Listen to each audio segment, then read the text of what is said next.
Next slide, please. Thank you. So, as I think everyone know, from a postal perspective, we started very much on the Placky, the preload air cargo information on October 2021 as part of Release 1. Release 2 then happened with the air carriers, and we're looking at how we move from Release 2 to Release 3. And the dates here are pretty much covered already, but the key one for most of us now is the September 2025, 1st of September 2025, which will see the end date for road and rail go live for postal operators and all other carriers as well. So it's everyone is where we're focused on with hopefully laser accuracy at this moment. So we've done a number of things on this, as you say, and you'll hear from later on from Australia Post, from Maxime, about the work they've done with a maritime carrier and bringing in real life operational experience of that. And you also again hear on some of the activities which have been done by both the PTC and IPC on the technological readiness which we are looking to have in place. So focus on this one really is the September 2025 timeline. Next slide, please. I won't dwell on this slide because this covers off in detail about what we've been doing with surface carriers and the steps that are in place. Action 3 here, point 3, is the road and rail carriers had a period which started on the 1st of April, which they needed to contact the help desks in the respective ICS2 zones to be extended to the 1st of September. I think a number of people did that, and I know we communicated out at both the POC and CA, and there's a direct note from the transport group to members to do that. And the other bit, as mentioned earlier, ICS2 Release 3 ends on the 1st of September. And like Renata said, it includes transit methods as well. Although for surface carriers, the arrival ENS will be submitted at point of entry into the ICS2 zone. So a little bit different than the air movements. Next slide, please. So everyone's aware of the global postal model, and it aims to keep mail moving. Posts, as we know, aren't set up to be storage units and to have lots of items being held. So the global postal model, which is on the next slide, we'll talk through the key components. So I'm sure people will have seen this slide of different manifestations of it a number of times, from data capture to the creation of the ITMAT.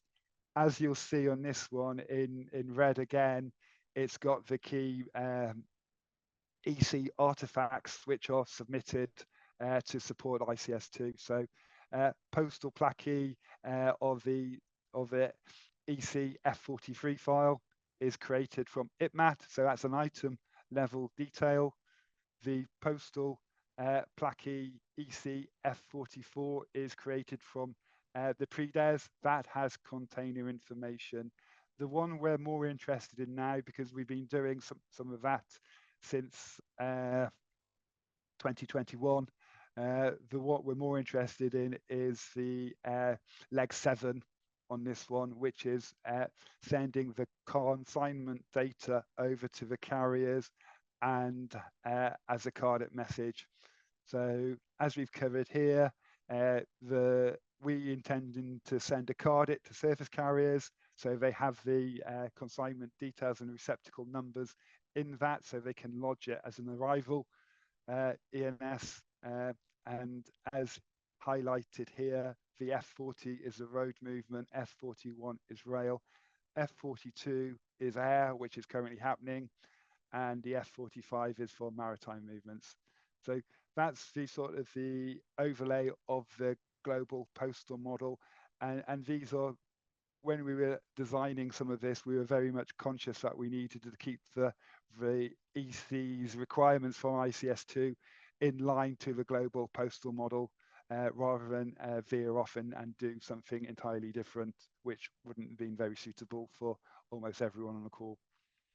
Next slide, please. So high level ENS filing requirements in the postal model, and this was covered off a little bit earlier, that posts are responsible for lodging the F43, i.e. the ITMAT, and the F44 filings, which is sourced from PREDES. So posts are very much doing that on highest level filings and receptacles. The master level ENS filing, which is a carrier's responsibility in the vast majority of instances, contains the transport related information, the parties, and a list of receptacles. The next slide sort of schematically shows the data processes which is submitted. So origin posts, ITMAT in PREDES, and we send to the CARDIT to the carrier. So the ITMAT and PREDES goes to posts which are in the ICS2 zone in essence, and it then goes into the common repository, and there's a risk assessment takes place on that through the shared trader interface, National Customs IT systems as it's flagged here, where you'll get a sort of a message back, commonly known as an RFI, request for information, or request for screening, or whichever the one is. Some of those are more pertinent to air movements than surface movements. And Renata also covered off the presentation notification, which is a requirement on posts within the ICS2 zone, EU posts generally as a rule. Next slide, please. So in terms of the information we're looking at doing, as we covered very briefly, there's an alignment between what happens currently for air movements, as in the F42 filing, and what is needed for the road movements, F40 rail, F41 and F45. They are broadly the same data set with some subtle nuances, but the key information which we will be given them to help with support the lodgement generally is in the CARDIT message, and the CARDIT M48 standard does include surface movements. Generally, UN low codes are used for road movements, where for air movements, the equivalent would be an IATA code used for the location. We've engaged, as I said, with surface carriers, and one of the general responses we had was, if it works for air, then it will work for us too. So that gave us some reassurance that we were following the correct path.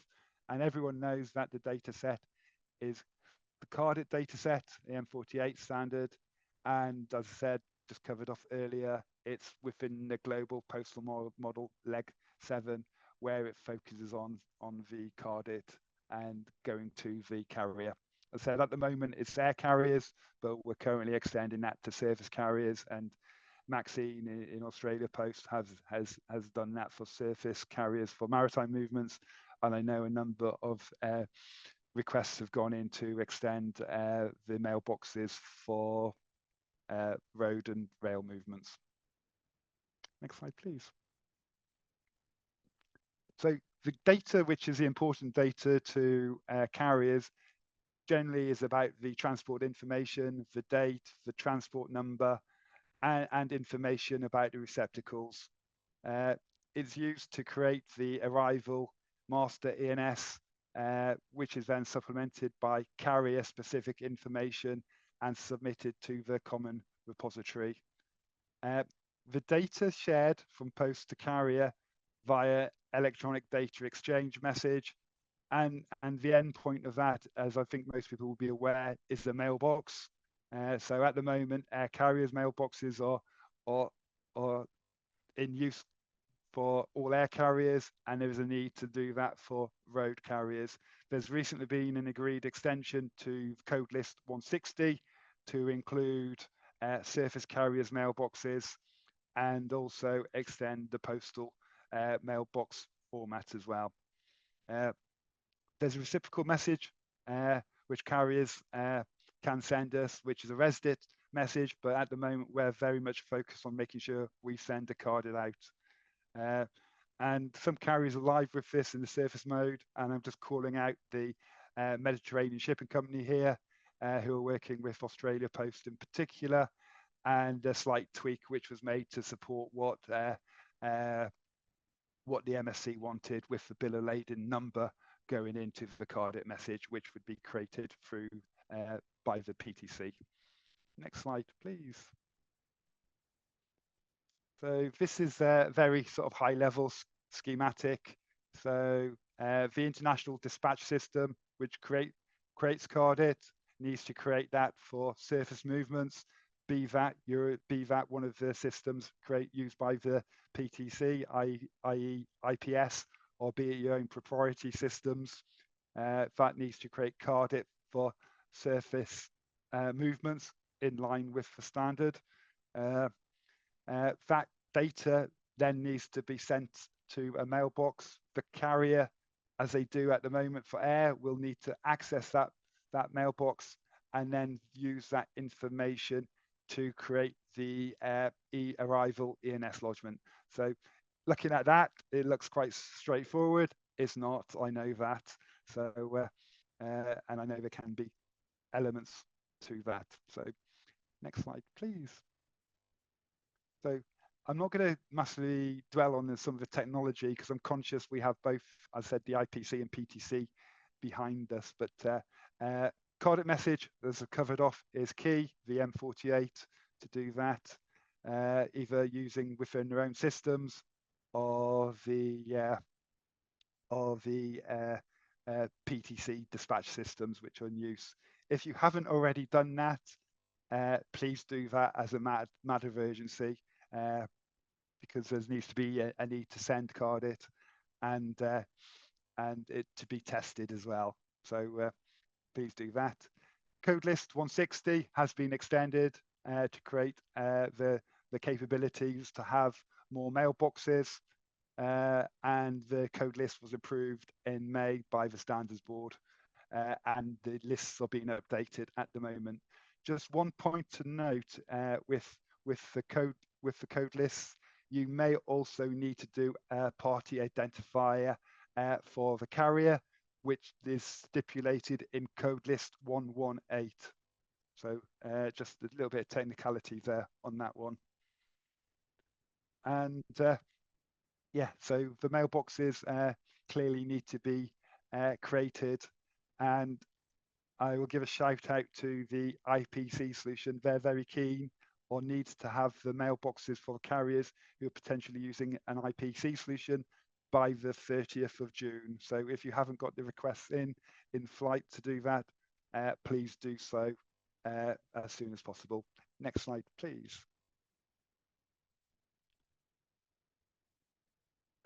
So in terms of the framework, to make sure the posts have the framework in place to manage the ICS2 submission,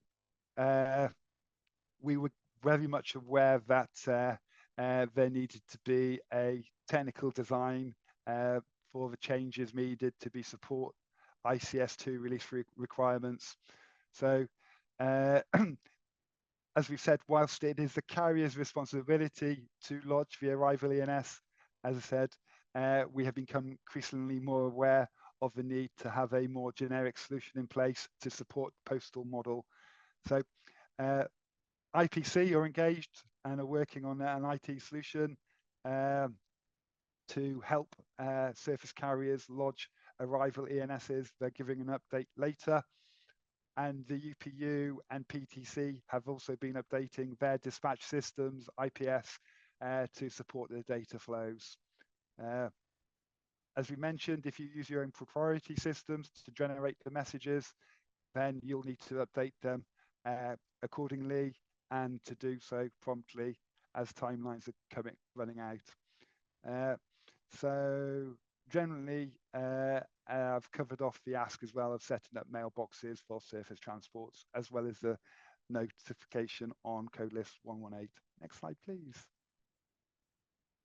It's just a high level. It's just really high level to show that between what's currently used for the CARDIT message and the pre-des message in this one, that there's relatively little change between the CARDIT message needed for an air movement versus a road movement. So you'll see the highlighted sections here where there's generally a UN low code, which in the previously would have been an IATA airport code. So it's really just to say that the changes are not massive with CARDIT at all, and they're all stipulated within the standard. There's a wider schema which we can share if needed on the whole CARDIT change if needed. Next slide, please.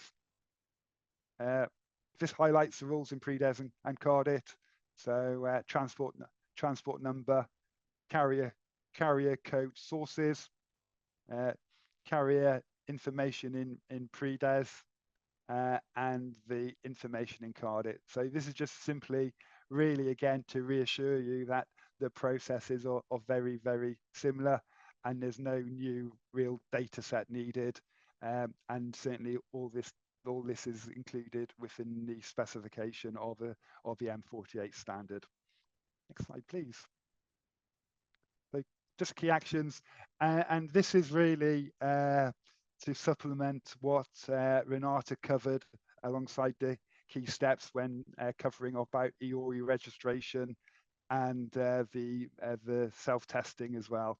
So I'm sure people are well developed on this path already, but it's engage with carriers, understand their status, especially with testing coming up. The carrier's EORI number is registered at the point of entry into the ICS2 zone. Ensure that the M48, the CARDIT message, can be created by your dispatch system you use for surface carriers. Request a surface carrier's mailbox if you haven't done so already, and just notify about the party identifier as well. And then the final steps really, as I said, Renata covered this off from the EC's perspective, but has a carrier developed their own capability to lodge the arrival ENS? So do they need support testing it? Some of those sessions which Renata said from the EC on the 2nd of July and the 6th of August certainly may be very much worthwhile attending if they haven't attended, or if we haven't attended already. And then the final one is arrange for the solution to be tested, ideally at an end-to-end level. So they're just high-level key steps, and they're supporting the slides which Renata said. Next slide, please. So just as you'll be aware, we've been involved in ICS2 since its inception and release 1. So we've got a relatively high degree of learning on this because we've gone through each stages. So whereas each carrier tends to be new to this, designated operate aren't new to this because of what we started doing for release 1 with the preload cargo information, the engagement with the carriers for the F42, and the changes we made to CARDIT with the utilization of the AR flag in the CARDIT message for air carriers, and likewise within the maritime, road and rail movements as well. So and the updates in it. So we've been on a sort of a continuous learning bit, and we've been trying to use the learnings we've had from each phase to help us with release 3. Next slide, please. We do know, with all good intentions, things can go wrong. Things will go wrong from time to time. It's not for want of anyone's doing that. We've noticed there's sometimes technical issues, there's sometimes postal issues, and there's sometimes carriers issued.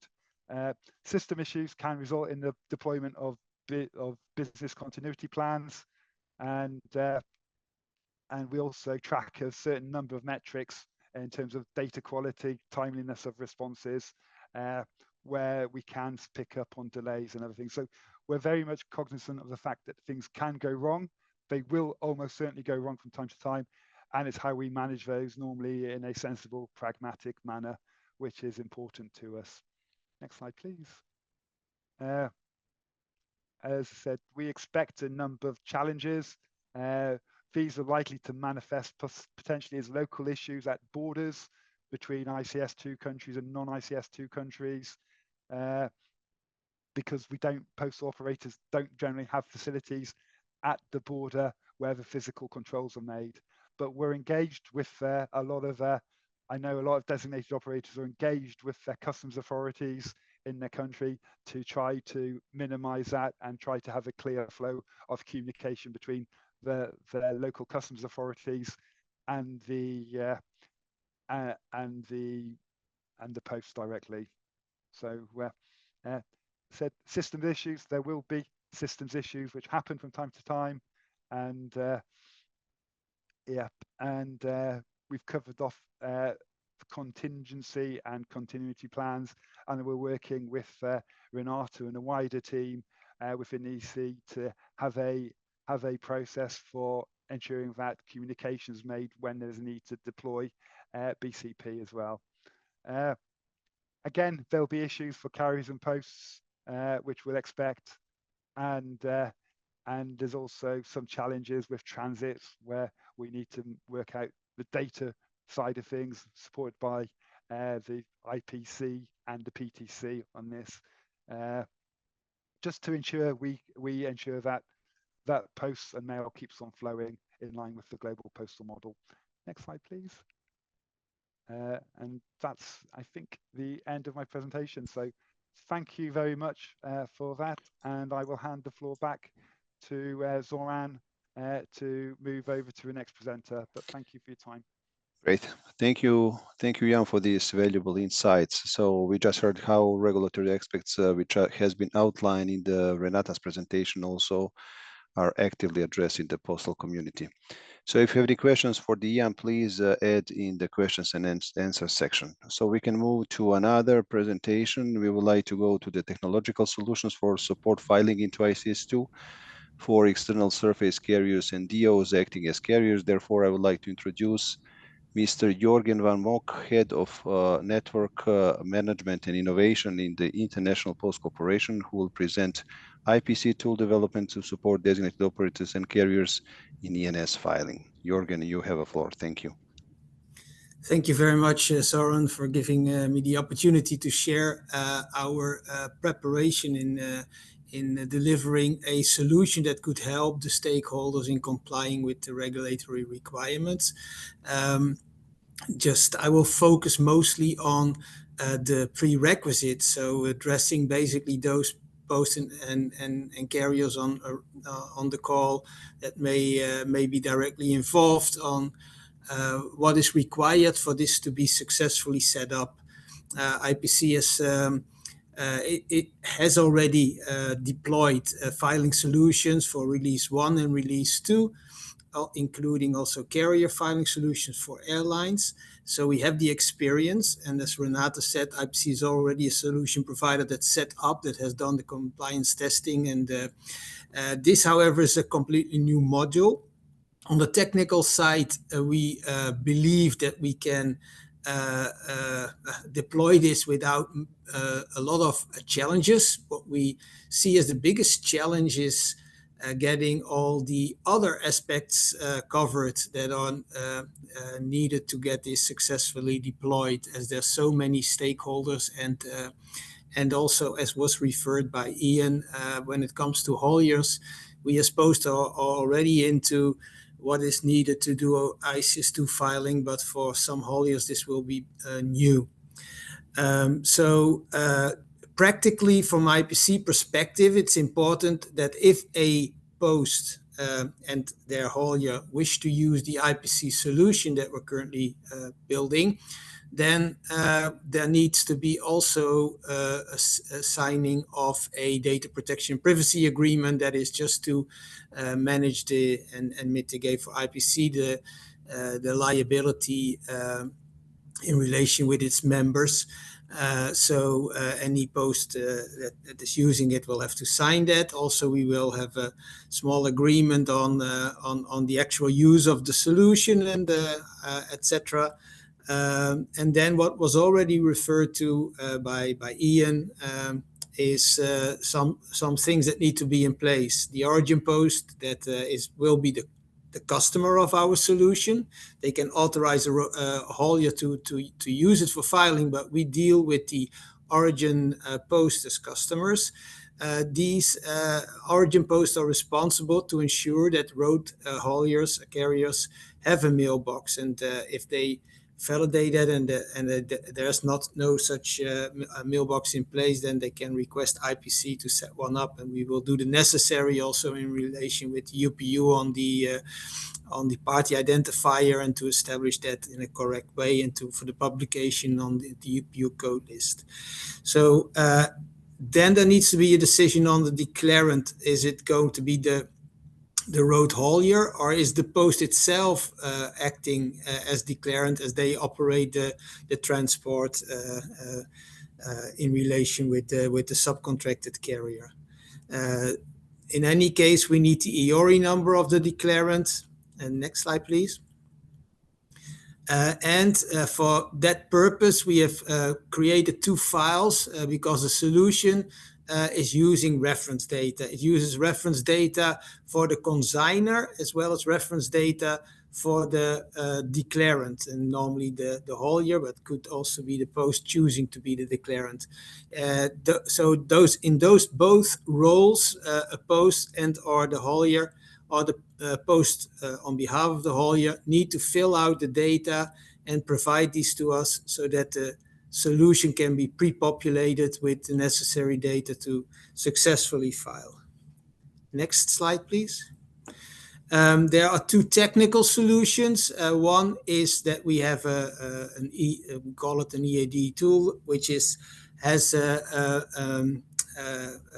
user interface to select a CARDIT or select a transport for which CARDIT data will be pulled, and it will be pre-filled so that a declarant may need to enter one or two data, and we'll show that in a minute, for that are transport related, and can then complete the filing, or it can be done through an API connection. And both are possible, but we need to know from the party concerned which one it is will be. And the next one. As there are many steps in terms of agreements, prerequisites, CARDIT capabilities, mailboxes, etc., as was referred to before, we've done a little process map or decision flow to establish for each party, what am I? Am I a post in a country outside the ICS2 and I have a need for a solution? What is it that I need to do, and what is it that I need to provide or not? So that is reflected in this without going in detail through it. This can be shared and used for any stakeholder to know what exactly is required. It's just to give the impression that it's not a matter of sending an email to IPC, can we use this as of tomorrow? There are some steps to be taken in advance for this to work.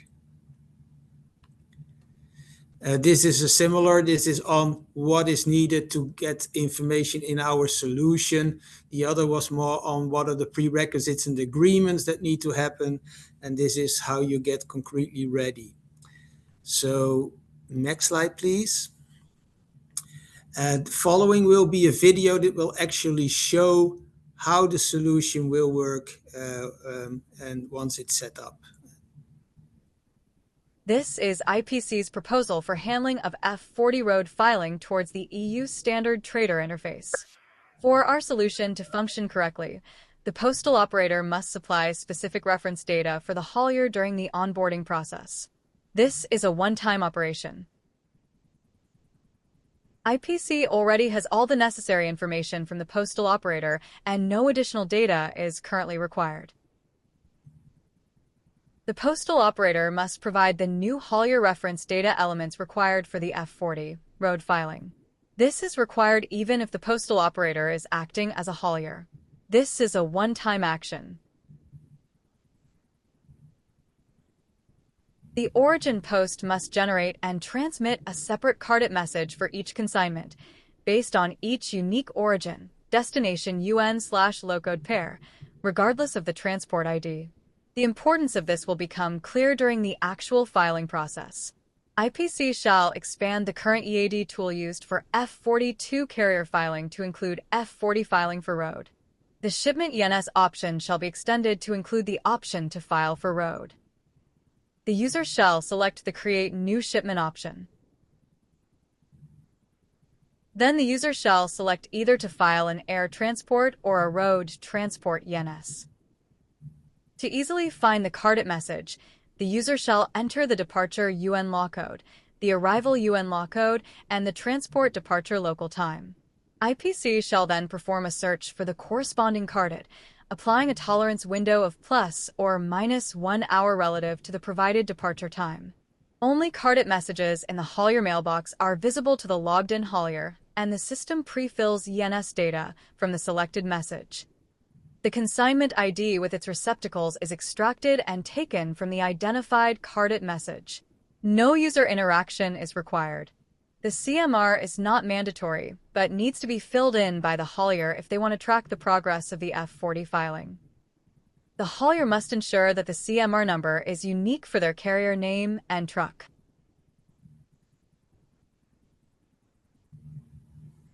The carrier name is taken from the logged-in user. The sending and receiving post are extracted and taken from the CARDIT message. Once again, no user interaction is required. The active border transport means must be entered by the haulier, as it contains specific transport information, the registration plate, the type of transport, and the nationality, which is the country of registration of the truck.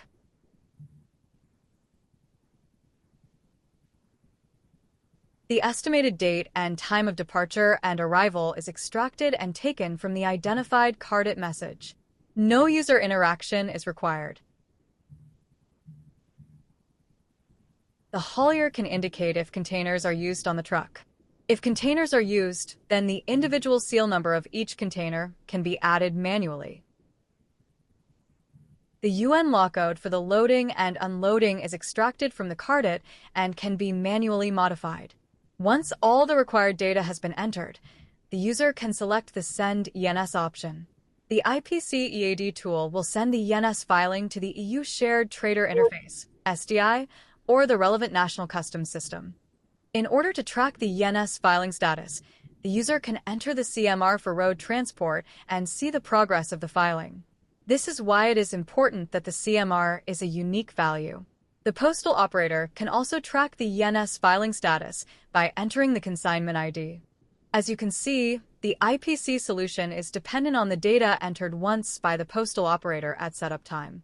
When filing, minimum intervention by the haulier is required, only to enter truck-specific data, and the CARDIT pre-populates as much ENS data as possible.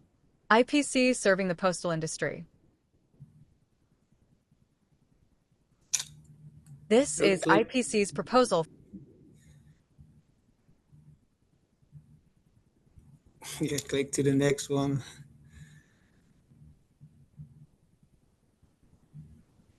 For handling of F40 road filing towards the EU standard trader interface. For our solution to function correctly. If you click twice, it will work.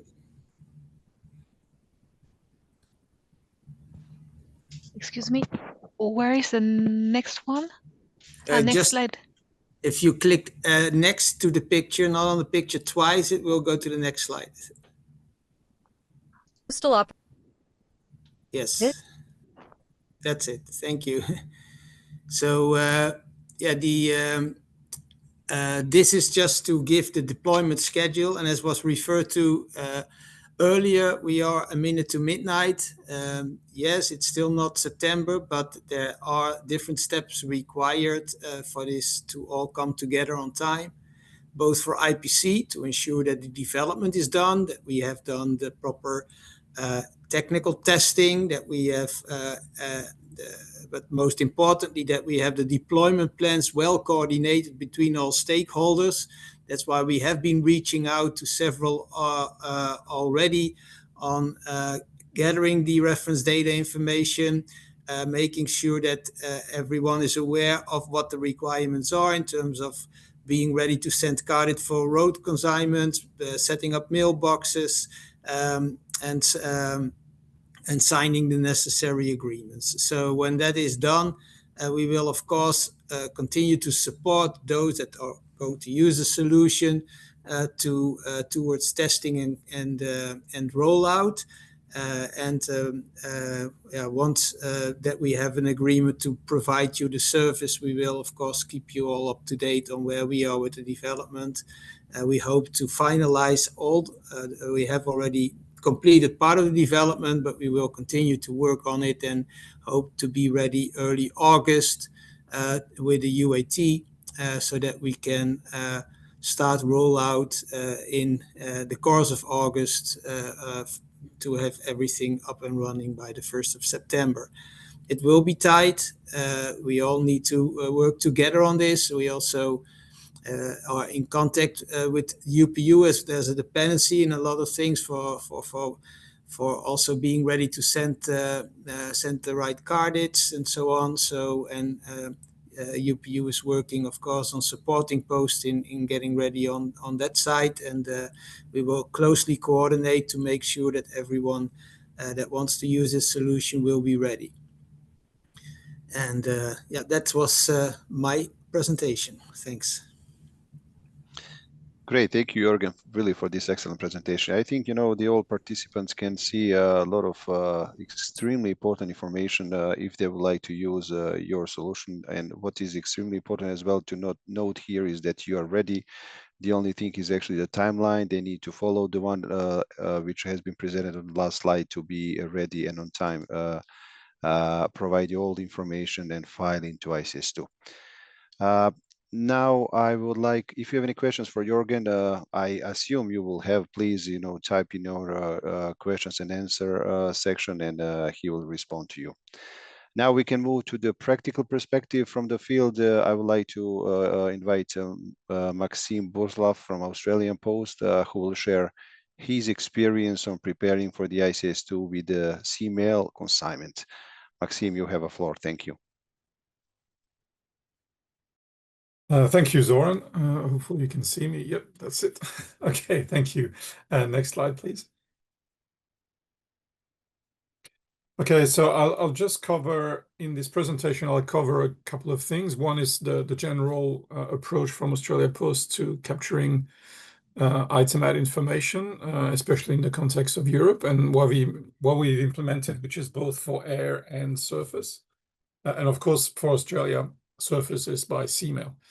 To Renata's point earlier about how long before you have to file it, for Australia, it takes 2 to 3 months to get a container to Europe. So there's plenty of time for our shipping company to do the filing.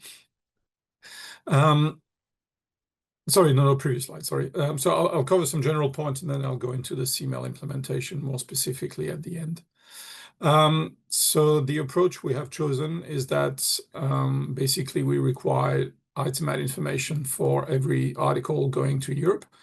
All merchants do provide us that information when they prepare the items and the label for all destinations, including Europe. But we also made data capture mandatory at the post offices for destination where EAD is needed, such as Europe, for example, US, New Zealand, or when a DO requests it via an IB circular. The data flows through our CDS implementation. Australia Post is using the PTC tools, so IPS and CDS, for operations in our OEs and for customs matters. As soon as we get the item ad data into CDS, that's being transmitted to the destination mailbox, which means that for the merchants that give us the information, typically the data is sent before the items even enter our network. And for post offices, so for typically your C2C traffic, that means the data is sent a few hours before the item gets to the OE. We only process EMS overnights, so there's a time window of a few hours for EMS, but the other products are handled the following day, so there's a bit more time for the data to flow through and to get sent to ICS2 and filed in ICS2 and for us to receive the response. Next slide, please. In terms of our operations, so you might see on the corner here, that's an IPS screen. We do have a process which is supported by IPS to stop the item that do not have an assessment complete. And you can see the big window in red here that advises the user not to proceed with sending the item. So there's multiple scenarios that can lead to the lack of assessment complete. The obvious one is there is no data provided by the customer, or it is incorrectly formatted data that cannot generate an item at. For example, if there is no postcode for destination in Europe, we cannot generate the item at. We send the item at, but we receive an error or an incomplete referral from a European post. There could also, of course, be an RFS or a DNL, and we'll talk about the request for information, the RFI, on the next slide. In some cases, we also, sorry, previous slide. I hadn't reached the end, thank you. In some cases, we do not receive an assessment complete at all. So we have sent the data, we can see it was received, we can see it was filed, and we never get a response. In those cases, we need to follow up individually. So typically with IPC, as most European posts use IPC to do the filing, or sometimes directly with Germany, Italy, or Slovenia. My understanding is also that because, of course, sorry, for documents, when the nature of transaction is document, so the customer specifies this is a document, it's not a sale of goods, it's not a gift, it's purely a document. We do not check those items because by definition, they are documents, they do not contain goods. And our understanding is not filed into ICS2 in any case, at least not by IPC. And this is because we do capture data, for example, for EMS documents, because there's other countries that require data capture for all EMS items, including documents. So we put a standard process in place. This check on dispatch was put in place to ensure that we are compliant with the EU requirements, but also the airline requirements. That applies to all European destination. And as mentioned, that's the same process now for air and for sea, for surface. So there is no real change for our operation in the OE. They just follow the same process, except now sea is also supported. Next slide, please. The way we work is if we do not have the assessment complete, we hold the item at our Office of Exchange for 3 business days. This is to cater for cases where the merchants, for example, do give us the data late, or if there's some internal IT system issue where the data is a bit delayed in getting to CDS. So that gives us a bit of a time window to receive the data, transmit the information, receive the assessment complete, and then send it the next day, for example. We do perform an EXA scan, which is into outbound customs. And when we receive the assessment complete, or after 3 business days, we perform the EXC, which is the return from customs, from outbound customs. That's to avoid impacting leg 1 performance. If the item cannot be sent, we perform the export cancellation scan for tracking purposes, so our customers and the recipient at destination are aware that the item was not able to be sent. We do have some of our OEs that have machine sortation, and we feed that information. So the assessment completes, or the error, or the RFI, RFS, we feed that information to the sorting machine, and that allows the OE to isolate the items that cannot be sent. In terms of the request for information, because typically when we process the item, we do not have the customer in front of us, we reply, if we get an RFI, we reply that we cannot obtain additional information. First off, because we just do not have the resources to follow up with the customers. And also, of course, if we were to modify the data, there would be some liability issues.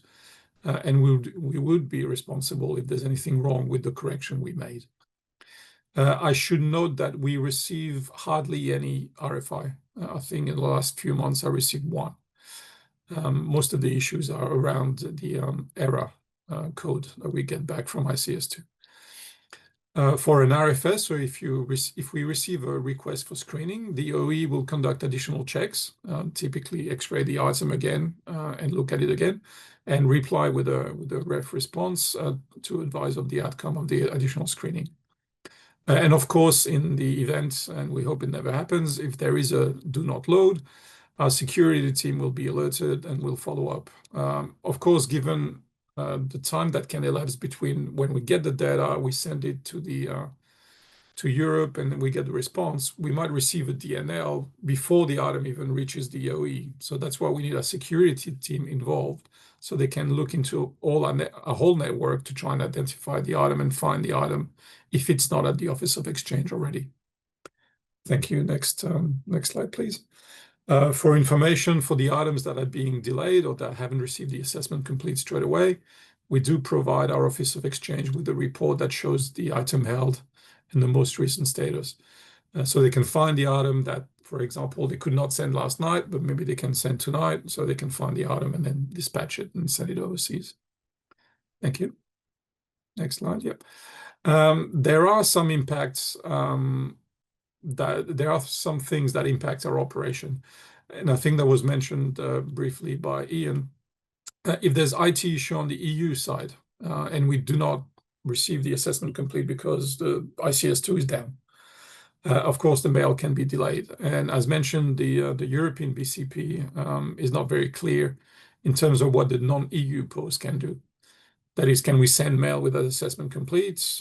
Have the airline been told that there is a BCP invoked, for example? And this happened a couple of weeks ago. I think there was a 5 or 6 day outage with the filing, and the BCP was invoked. So we did get advice through our colleague of IPC, and I think through Renata, that there was a BCP invoked. And sorry, Renata, if that wasn't you, sorry, misunderstood, if I misunderstood. In that scenario, the advice was that the non-European post could continue sending the mail.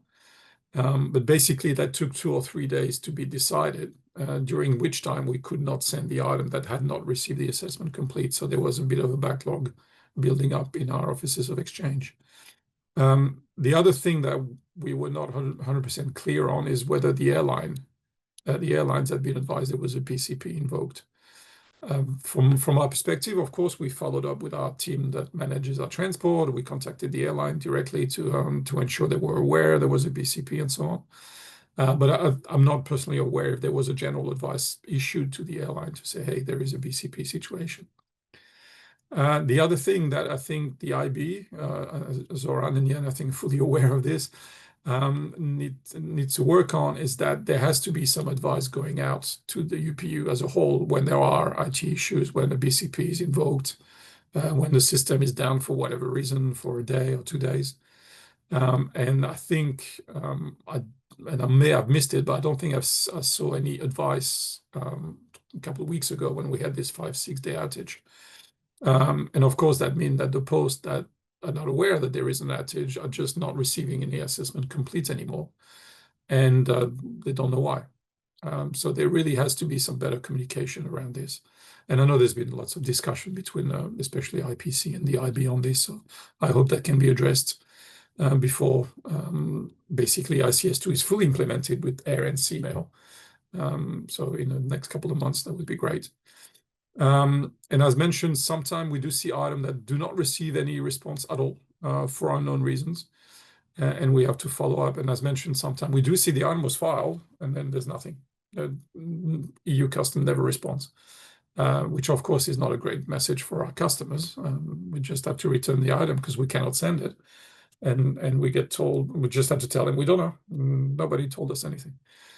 So that's not really a great customer experience. So probably a bit of work to be done there as well. It's not a high percentage, but it does happen. Thank you. Next slide.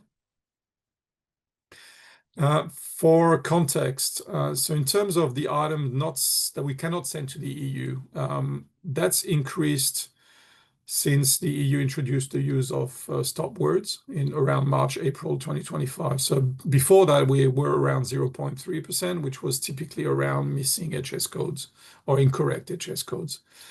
Since the introduction of the stop words, it's around 1.6%. So it's a substantial increase. We do some ongoing work with our merchant, with our customers, to explain to them you cannot use accessories when you're selling something to Europe. You need to be more descriptive, and there's been a lot of good uptake from our merchants on improving the quality. So that's been good to see. The outcome, of course, is that around now 2/3 of those issues with stop word are due to retail traffic. So more your consumer to consumer flows, grandmas sending gifts to their grandkids and so on. And of course, they don't want to put the description of the gifts on the parcel, so they use stop words. We do have, so as mentioned, the items that are being returned, around 45% are due to HS code, 45% to stop words, and around 10% to postcode issues. And we are working with some address validation providers to try and make sure that the addresses are formatted correctly. The most common error is people put the postcode in the city name field together. So Paris 75001 in one field rather than separating it. I do note that we do have Germany representing around 25% of the items with an error due to mainly the use of documents. So as mentioned, we do capture some, for example, EMS documents, which are the documents, they're not goods, but for some reason, Deutsche Post is filing those and they get rejected because document is a stop word. So I've been in contact with Deutsche Post on this, and hopefully we can resolve that. Thank you. Next slide. So in terms of systems, so to complement a bit what was mentioned before, so we use IPS linked to CDS. CDS receives the referral. IPS, when the item is processed, when it's ready for a dispatch, it checks the item status in CDS. We do some ad hoc development within Australia Post, but I think the upcoming versions of IPS and CDS do cover a lot of the things that we did. And there are multiple checks, one when scanning the item into a receptacle, one when closing the dispatch, and one when closing the consignment. So that you get 3 different levels of checking, which can also cater for the cases where we initially receive an assessment complete, but then for some reason, whatever reason, ICS2 sends us sends us a referral, an RFI, or an error, or something else. I haven't seen that happen recently, but it can happen technically according to the European model. So the multiple checks in place with IPS and CDS allow to avoid this issue. In terms of IPS configuration, from our end, I think we had to configure the CSD, the CN70, that has to be configured. And once that's done, so if all the items in the dispatch and the consignment have an assessment complete, and the CN70 is configured, then the CARDIT will be generated with the AR flag. As mentioned, most of the issues are around invalid or missing HS codes, or half the issues, and the stop words being the other half. For what it's worth, we did some work with Hurricane, which is one of the suppliers of HS lookup tools, which we use. And basically, we work with them to incorporate the stop words in their lookup tool so that if a customer puts in accessories, they will not receive a tariff code. So that forces the customer to be more accurate in the description. So basically, we look at the stops we receive, provide that list to Hurricane. That prevents customers using them in the future. Thank you. Next slide. In terms of now moving on to C-mail, I was mentioned a couple of times by Zoran and Ian. We've been doing some work with MSC as the shipping line. And we started around mid-24. It's been a while. So MSC opened an EDI mailbox on Postnet for CARDIT RESDIT exchanges. And the way it works is when we book a container to go to Europe, MSC sends us a bill of lading number. And basically, when we fill the container and when it's ready to go, we close the dispatches, close the consignment, and then we provide the bill of lading reference in IPS. And IPS then generates that message and sends it to MSC. So we did a bit of testing. The PTC developed IPS 2023 Service Pack 1, which allowed us to enter the bill of lading reference when closing the consignment. We received that that service pack, I think late last year. It took us a while to implement it because we couldn't do any work during peak period. We implemented it around late April from memory, very late April 2025. And since then we've handed over a container to MSC. We sent them the CARDIT with the bill of lading number. And just this week, they advised us they were able to successfully file the information from the CARDIT into ICS2, and they received an assessment complete as well for the shipment. So it's been a bit of work, but it's worked well in the at least in the first live shipment. Of course, the ship is still on water; it hasn't arrived in Europe yet. So I don't know what European customs will do at destination, but at least MSC has received the assessment complete, so they can continue carrying the container to Europe. Next slide, please. As mentioned, when you close a consignment, so that's the process I mentioned, and you can see the screenshot on the right. That's what happens in IPS. So when you close your consignment, you can provide the container ID number, the seal number, and the last field here, which is called PAWB, which probably can be updated, but that's basically your bill of lading or your C waybill number. I think PAWB stands for Postal Air Waybill. In this case, it's not an air waybill, it's a C waybill.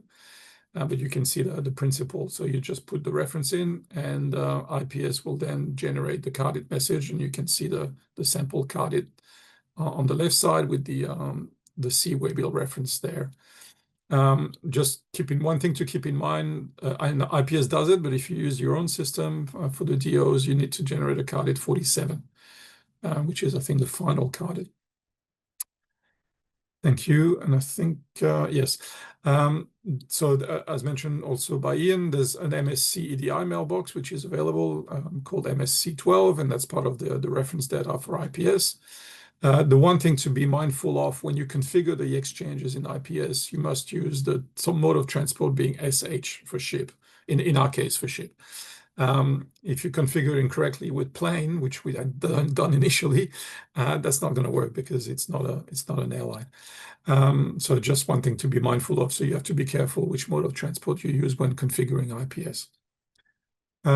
So that was pretty much the presentation. So in short, we kept the same process, both with our customer, asking them to give us the data, with our Office of Exchange, checking if there's an assessment complete. The main change we did for surface mail was to, well, first off, mandate assessment complete for surface mail, and also implement the IPS service pack that allowed us to generate the CARDIT messages and send that to MSC for their information and for their filing. So thank you, and if there's any question in the Q&A, I'll answer them there. Great. Thank you, Zoe. Thank you, Maxime. Really, it was very detailed and very good presentation because it showed us the best practices. I would like just to emphasize in this presentation that what is needed is that we need really to have the excellent collaboration and cooperation with our carriers. So this is like the best practice what Maxime already showed with the MSC. They already updated their IT systems to be able to proceed with CARDIT, but at the same time on our side, we also updated our IPS system to be able to send the bill of lading and also be ready to send CARDIT as a surface carrier to the correct mailbox.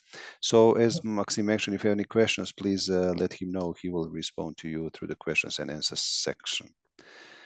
We have one presentation more. Our next presentation looks at the evolution of the UPU system supporting ICS compliance. So I would like to welcome Paolo Politi, my colleague from PTC at the UPU. Paolo, you have a floor. Thank you. Thank you, Zoran, and good morning, good afternoon, good evening, everybody. Also from my side, I'm happy to present today. So the presentation will focus on what PTC solutions can be put in place to support what we've been talking so far today. So the exchange of CARDIT and RESTIT with surface transport companies. Next slide, please. So the presentation will cover three main areas. So IPS and the configuration that is needed in IPS to transmit the CARDIT to surface transport companies. And this has been partly already mentioned by Australia Post in the presentation, which, by the way, thank for the testimonial they give on how IPS and the PTC solutions can be used to carry out this process. So the second part of the presentation will cover the AD transport, which is a relatively new solution to support the operations of transport companies. And finally, we will cover the EDI addresses, how they can be managed, requested on Postnet. So next slide, please. And again, thank you. So this slide is about IPS and the fact that so it is important to emphasize that the ability of sending CARDIT messages to surface transport companies in IPS is available since version 2023 SP1, which has been released now a bit more than 1 year ago. So it is important to stress this because any post who needs to send CARDIT to surface transport companies and have a previous version of IPS, they need to plan their upgrade as soon as possible. And we can, of course, as PTC support, and we are on a daily basis in contact with postal operators to support them in their effort to upgrade. No, still on the previous slide, please. Another point to mention here is that given that the code list 160 versions for the EDI mailboxes of surface transport companies are not published yet, it is necessary for the time being that surface transport companies are created manually in IPS and their EDI address is configured manually in IPS. And this is going to be the case until those code lists are published, and then PTC does the necessary arrangements to have them automatically updated in the IPS reference data. Next slide, please. So this slide shows how a surface transport company can be created in IPS. So there is a management screen that you see the path in the bottom left corner of the slide. So it is basically just a matter, it's a one-off task from the IPS administrator to enter the code, the name, the transport type. As Maxim said, it's important to indicate also the transport type of the company, and the code source which that transport company code is defined in. And this information will be then included also in the CARDIT. There is also another screen that is needed once the transport company is being created to configure what is the EDI address, which the CARDIT message should be sent to for that surface transport company. It is not in this slide, but the presentation you will get after this webinar will include a modification of this slide that includes also the indication of what is that configuration screen. Next slide, please. Yes, thanks. So here it shows that once the surface transport company has been created, it can be referenced in transport segments and in the routing plan. That is what is needed in APS to be able to close outbound dispatches and consignments. So as it is highlighted in red there in the screenshot, so the transport type has to be set accordingly, and the carrier code, so the carrier to be used for the surface segment will be listed according to selected transport type. Next slide, please. And thanks. So this shows how to configure IPS to ask for the postal away bill or seaway bill or bill of lading upon closing a consignment. So there is just a one-off setting to activate in IPS, again, as of version 2023 SP1. So that is the target version that should be that post should upgrade to at least, or later version, of course, to have the postal away bill or bill of lading included in the CARDIT. Next slide, please. So upon making that configuration, whenever a consignment is closed in APS, there is a pop-up message that appears where the user can enter the postal away bill, bill of lading, seaway bill. It is an optional field. So if with the transport company there is no agreement to have a bill included, that field can be left blank, of course.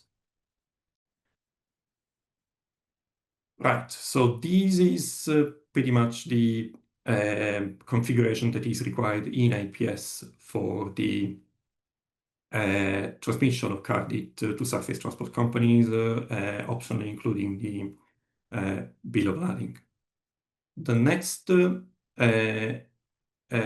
part of this presentation will cover what is a relatively new product now from the PTC, which is the EAD transport solution.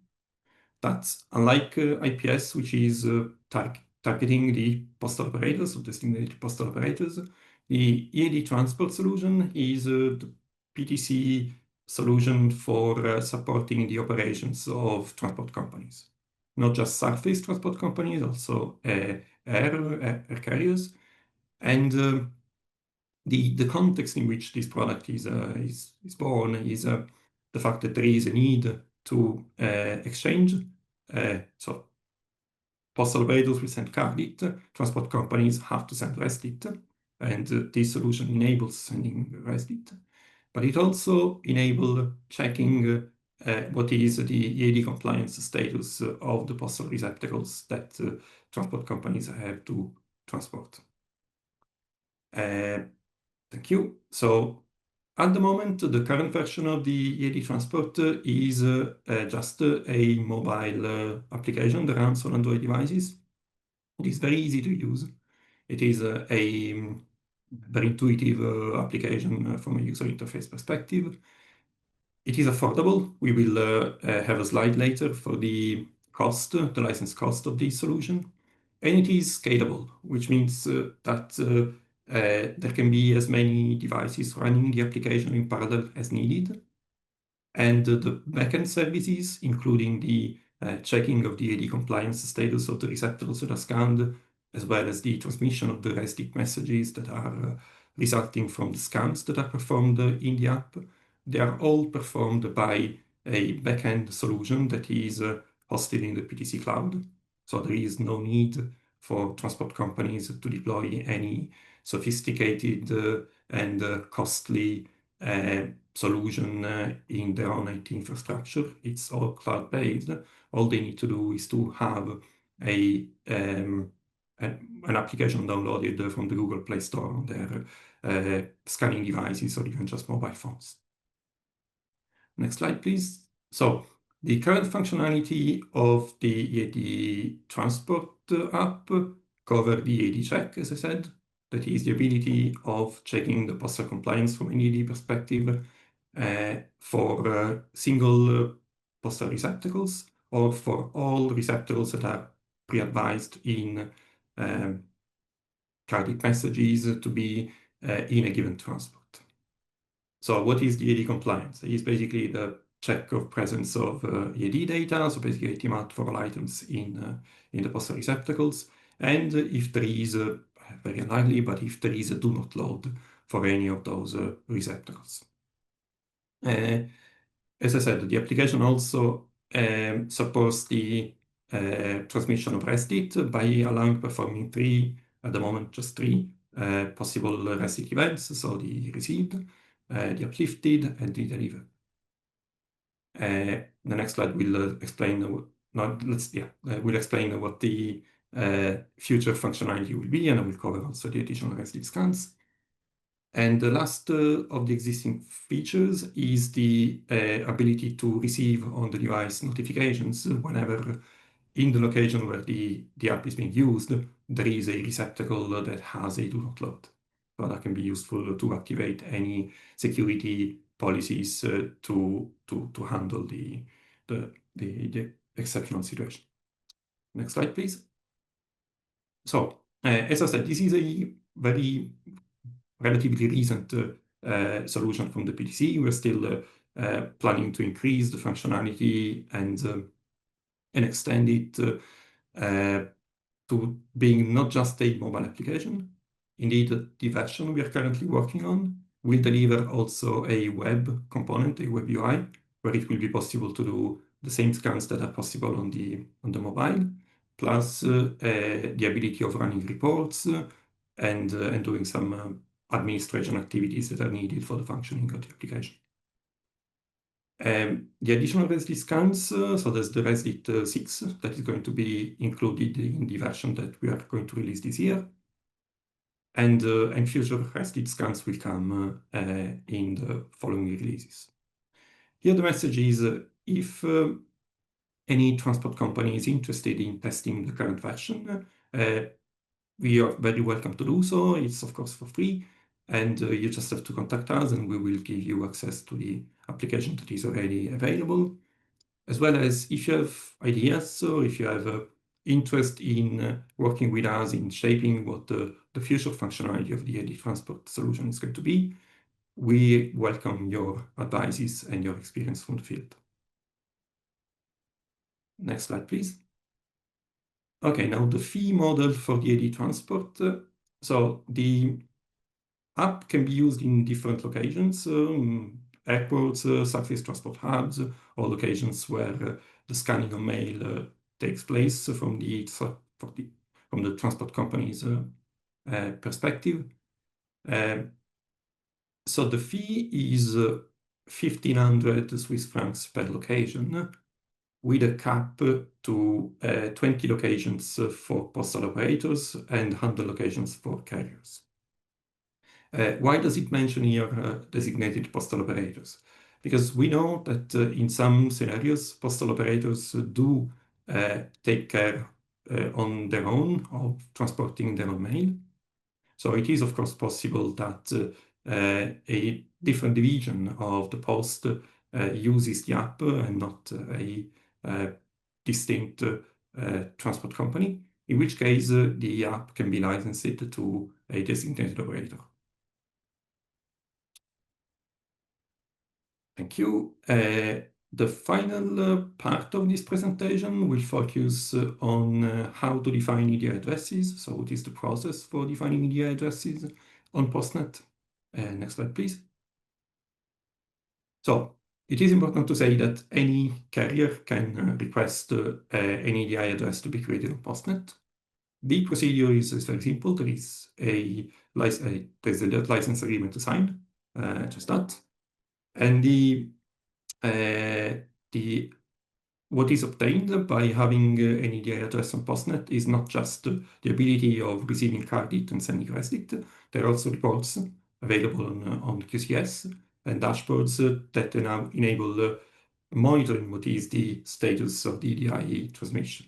So also to see if there are any technical issues that occur in the EDI transmission. So if there is no transmission for a certain period of time, which would normally indicate that there is a technical hiccup, or if the messages, the CARDIT messages from a surface transport company perspective are not downloaded regularly.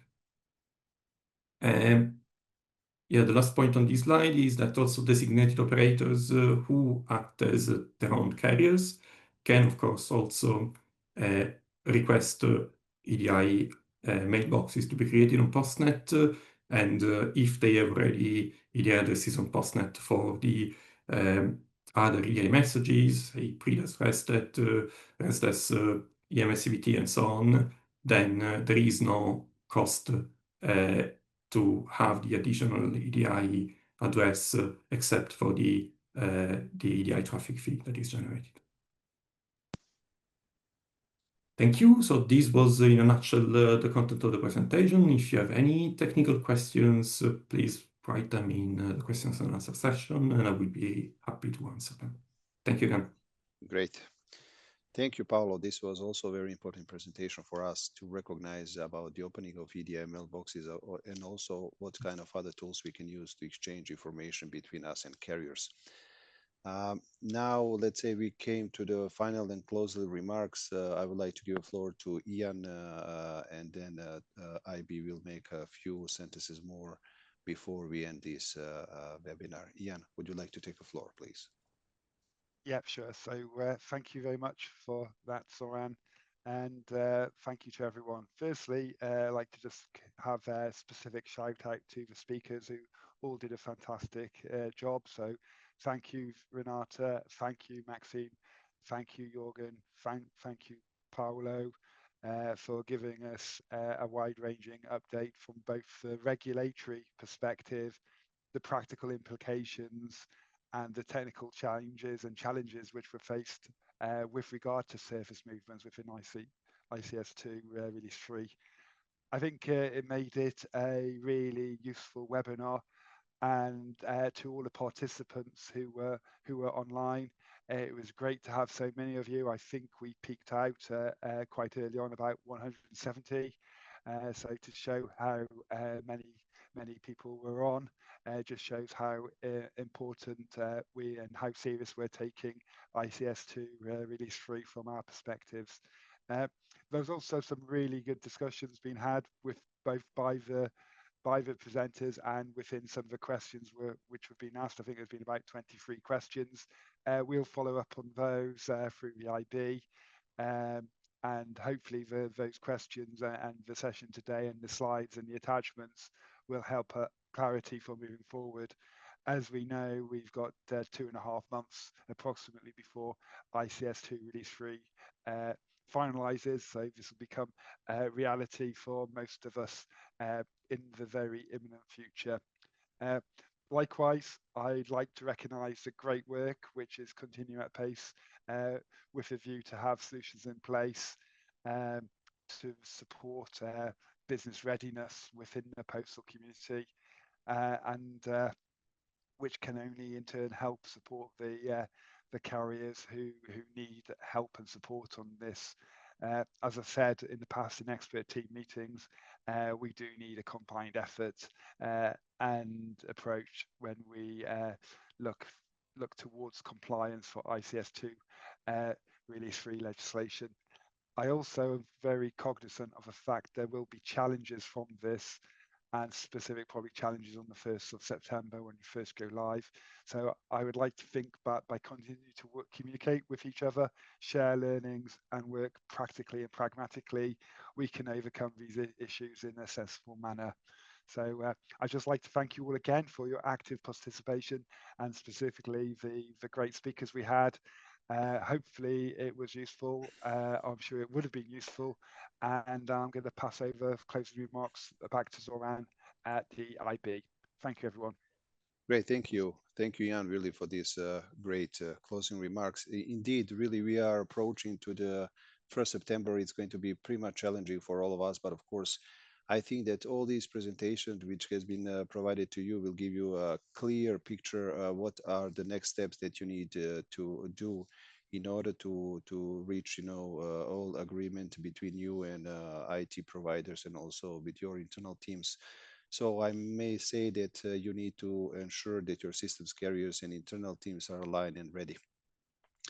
I think also the webinar show us that only together we can work on the implementation of any of the IT solutions which are in place. I would say that IPC is ready. This is extremely important for us, so you can also get in touch with them and further discuss on a way forward how you can start to use that system.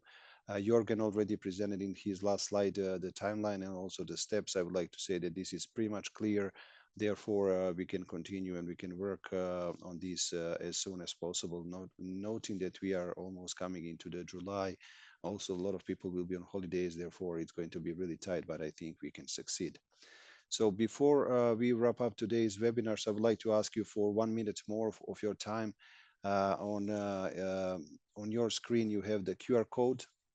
I would like to ask you to take the photo actually, or scan the QR code and enter into the SurveyMonkey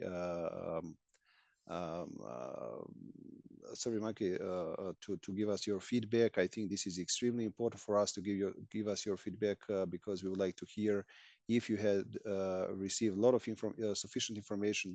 Since we provide a lot of information from this one, maybe you need more information. Please let us know, of course, and then we can let's say close this session. So I will wait for 30 seconds and then I will make a final words. Thanks.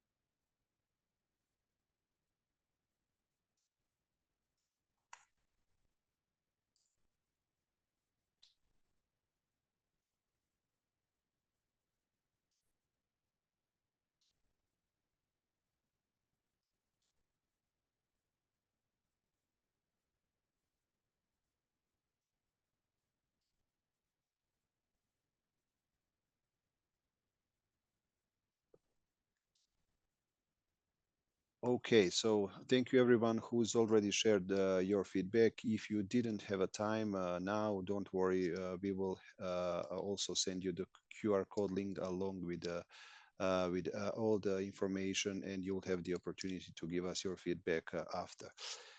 So we hope that this webinar meet your expectation and inspired actions and provide useful tools for your organization.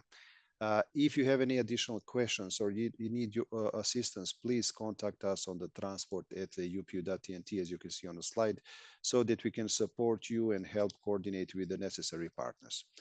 On behalf of the UPU International Bureau, I would like to thank sincerely to all speakers for your valuable contributions, and also to all participants for joining us on today's session.